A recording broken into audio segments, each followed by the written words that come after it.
ప్రత్యేక అతిథి ఈ సీడీని లాంచ్ చేయడానికి వచ్చేసిన మెగాస్టార్ చిరంజీవి గారిని మాట్లాడడానికి రావాల్సిందిగా ఆహ్వానిస్తున్నాను.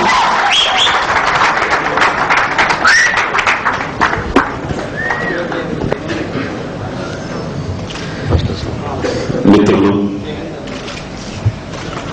పెద్దలు, విచ్చేసిన ఆహ్వానితులు అందరికీ నమస్కారం. చాలా పాజిటివ్ మనిషిని అనుకుంటా నేను.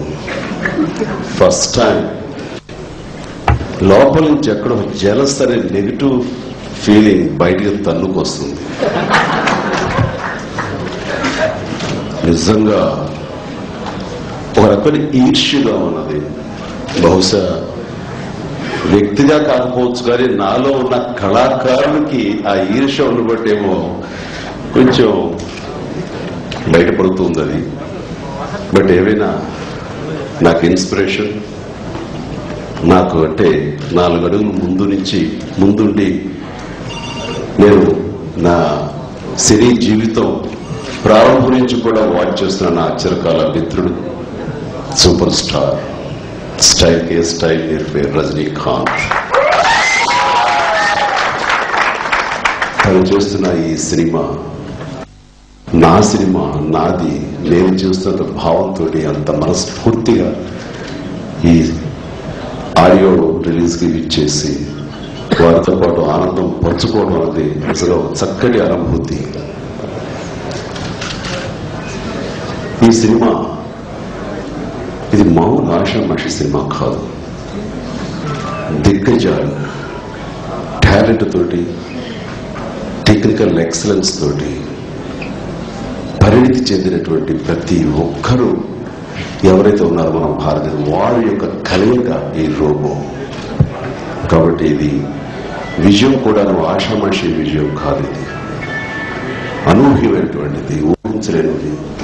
అంత అద్భుతం సృష్టిస్తున్నట్లో ఎలాంటి అనుమానం లేదు, సంశయం లేదు.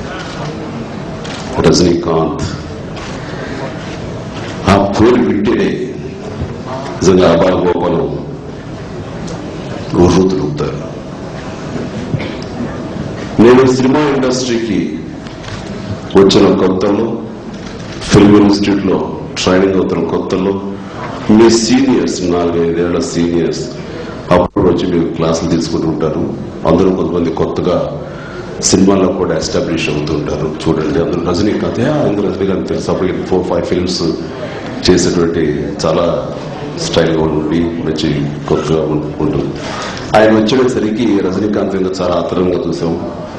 అండ్ చూస్తే సినిమాల్లో ఒకటి అప్పట్లో తమిళ సినిమా చూశాను, చూస్తే మామూలుగా ఉన్నాడు. అప్పటిదాకా నాలో ఒక చిన్న వీడియో ఉండేది, ఇంతమంది అందగా ఉన్నటువంటి ఫిల్మ్ ఇండస్ట్రీలో మనం రాణించగలమా, కానీ ఎక్కడో నమ్మకం రాణించగలం చేస్తారు. మళ్ళీ అప్పుడు అది సడలిపోతుండేది. కానీ రజనీకాంత్ చూసిన తర్వాత అరే సాదా సీదాగా ఉన్నాడు, మామూలుగా ఉన్నాడు, బట్ అంత అప్పీల్ ఉంది ఫిల్మ్ స్క్రీన్ మీద. అంటే మనం కూడా డెఫినెట్ గా ఆ లెవెల్కి వెళ్తాము. Rajinikanth first time inspiration. ఆ రకంగా ఆ రోజు నుంచి ప్రతిసారి కూడా నాకంటే ముందుతో రజనీకాంత్ నాకు గైడ్ లాగా రావడం నేను తీసుకున్నాను. ఆ రకంగా రజనీకాంత్ నాకు ఇన్స్పిరేషన్. కానీ ఒక్క చోట మాత్రం నన్ను మోసం చేశాడు రజనీకాంత్. ఇక సినిమా ఏమవుతుంది చేయను, మాక్సిమం చేసేసాను, ఇందాక నాడే ఏజ్ కూడా వచ్చేస్తుంది చాలు కానీ. అలాగని నెక్స్ట్ అందరూ రజనీకాంత్ని రాజకీయాల్లోకి రావాలి అని అందరూ కోరుకుంటున్న సమయంలో రజనీకాంత్ వెళ్ళిపోతాడు. ఇంకా మనం కూడా మనకి అలాంటి ప్రెషర్ ఉంది, ఎలా వచ్చేస్తారు కదా అని గముక్కుని అక్కడ కాలేజ్ చేశాను రాజకీయాలకి. ఇక్కడ రోడ్డు చేసేసాడు. చేసి వెనక్కిద్దరు వస్తారు కదా అంటే రజనీ రాలేదు. నన్ను పంపించేసి గీత దాటించేసి తను ఇంకా ఇలాంటి సినిమాలు చేస్తాడు. నిజంగా కడుపు కాలంగా మండదా అర్థంగా నన్ను నిజంగా చీట్ చేశాడు.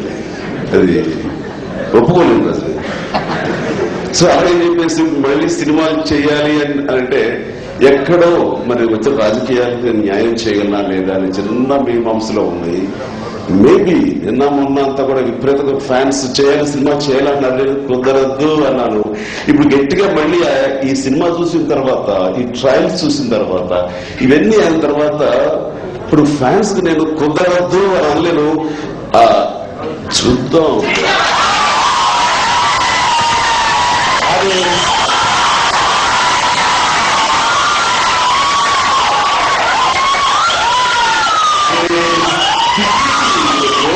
తీసుకొచ్చినందుకు ఒకవేళ ఒక సినిమా చేస్తే మాత్రం మళ్ళీ రజనీకాంత్ రోబో మళ్ళీ నాకు ఇన్స్పిరేషన్. ఎంతకాలం నాకు ఇన్స్పిరేషన్ ఇంకానే ఉండాలి. సో భవిష్యత్ చెప్పను. You should do. You are my request. Okay, దాన్ని ఇక్కడ ఇంకొక వ్యక్తి గురించి చెప్పుకోవాలి. ఆ వ్యక్తి మరెవరో కాదు, ఇట్స్ వండర్ఫుల్ ఫిలిం మేకర్, ఒక విజన్ ఉన్నటువంటి సినిమాలంటే దానికి లిమిటేషన్స్ లేవు, అన్లిమిటెడ్ ఫిలిమ్స్. ఫిలిం అనేది విజువల్ మీడియాకి అసలు లిమిటేషన్స్ పెట్టకూడదు, దానికి ఎల్లలు లేవు, ఎల్లను చెరిపేయాలని చెరిపేసి దాన్ని అన్లిమిటెడ్ గా చేసినటువంటి వ్యక్తి మరెవరో కాదు, గ్రేట్ డైరెక్టర్, మనంత గ్రేట్ గా ఫీల్ అయ్యి ఇండియా ప్రైడ్ శంకర్.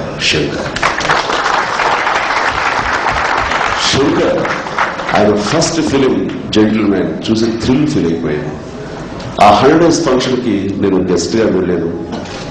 ఆయనకి షీల్డ్ ఇచ్చే సమయంలో నేను అప్పటి వరకు ఏ డైరెక్టర్ దగ్గర నా కోరిక బహిర్గతంగా పబ్లిక్ మీటింగ్స్ లో నేను మీ డైరెక్షన్ చెయ్యాలి అని నేను ఎప్పుడూ వెలుగుచ్చలేదు. ఫస్ట్ టైం ఒక డైరెక్టర్ దగ్గర చెయ్యాలని, ఈ రోజు కాదు, రోబో కాదు, ఇంత ముందులో ఈ శివాజీ, ఈ సినిమా కాదు, ఫస్ట్ ఫిల్మ్ జెంటిల్మెన్ రోజునే ఈ జెంటిల్మెన్ ని రిక్వెస్ట్ చేశాను, నేను సినిమా చేయాలని చెప్పేసి.